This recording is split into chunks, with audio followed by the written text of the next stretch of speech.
That strange space that paintings can open up, that's both the surface and the thing that you look at and look through and dodge in and out of. I hope they have something of the euphoria of that kind of reflected light you get as you just rise above the clouds in an aircraft. When I was an art student, things were a bit more sharply delineated in art departments, so I was in the painting department, you know. A lot of the joy that I've got out of being an artist is actually kind of being pushed beyond ways in which I might have been defined. So I can remember the moment when I was thinking, well, I've made this thing, I think it's a sculpture. Is it a sculpture? You know, do you know what I mean? The only outlets really were New Contemporaries, John Moore's Painting Prize and the Whitechapel Open. That was kind of it. It was called Mirror in the Bathroom.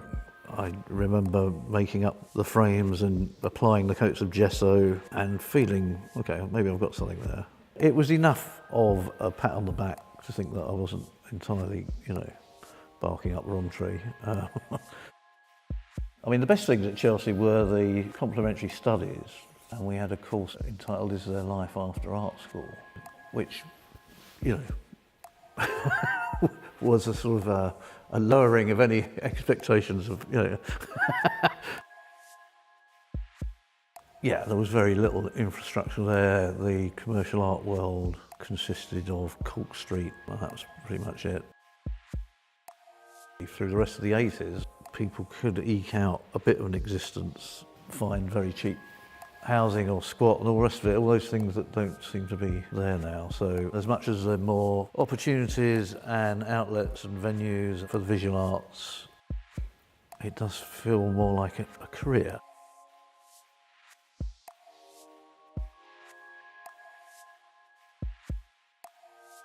It was great, kind of arguing the case for certain people and being persuaded by other people about certain works.